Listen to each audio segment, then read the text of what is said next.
World gold council का आप data देखें तो 2022, 23, 24 हर साल ग्लोबल बैंकों ने 1000 टन से अधिक 1100 टन भी कभी कभी सोना खरीदा है महोदय। लेकिन साल 2025 जो अभी अभी गुजरा है उसमें ग्लोबल बैंकों ने 1100 टन सोना नहीं खरीदा है, 800 850 टन के करीब सोना खरीदा है। मतलब ग्लोबल बैंकों ने सोना खरीदना कम किया है, 20% की गिरावट आई है महोदय। एक तरफ बैंकों ने नहीं खरीदा तो खरीदा किसने? रिटेल ने खरीदा। जो इन्वेस्टमेंट डिमांड है वो 80% बढ़ गई महोदय सोने की फील्ड में, इसलिए सोने के दाम चढ़ गए। दुनिया भर के बैंकों ने तो चांदी सोना नहीं खरीदा है। बड़ा सवाल है, अगर बेचा तो किसने बेचा?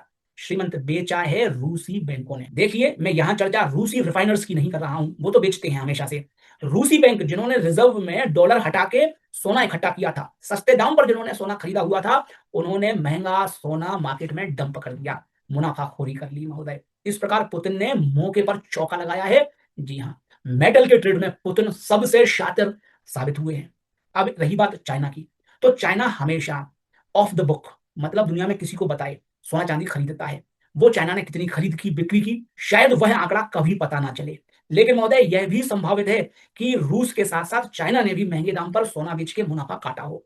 रही बात भारत की, तो हम लोग तो महोदय किताबें पढ़ते हैं नैतिकता की। भारतीय रिजर्व बैंक ने इतने महंगे दाम पर सोना नहीं बेचा होगा। अब जो है सोने के दाम गिर गए क्योंकि सप्लाई रशिया ने, चाइना ने दे दी महोदय।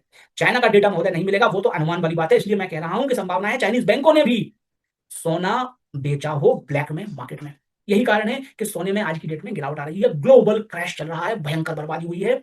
मेरा भारत सरकार से करबद्ध निवेदन है, मोदी जी आपकी परम मित्रता है पुतिन साहब से, अब सोना गिर रहा है, मौके का लाभ उठाइए। रशियन रिफाइनर्स से हमने सोना सस्ते दाम में खरीदना चाहिए। अमेरिका से भी उठाया है हमने, रशिया से तो डिस्काउंट भी मिल सकता है हमें, रुपये में पेमेंट करके हम सोना ले सकते हैं, फिर सोना देकर रूस से माल खरीद सकते हैं। तो रूबल अथवा रुपये से बेटर होगा सोने में ट्रेड। डॉलर की जगह अगर हम रुपया युआन रूबेल के बजाय डॉलर के मुकाबले यदि हम सोने को आगे बढ़ाएं तो डॉलर महोदय कल शिकस्त खा जाएगा। डीडॉलराइजेशन अगर कोई आज कर सकता है तो वह शक्ति सिर्फ सोने में है। ब्रिक्स के अंतर्गत सोने पर आधारित गोल्ड बैक्ड करेंसी को अगर आगे बढ़ाया जाए तो अमेरिका का सर्वनाश सालों में नहीं सेकंडों में हो जाएगा।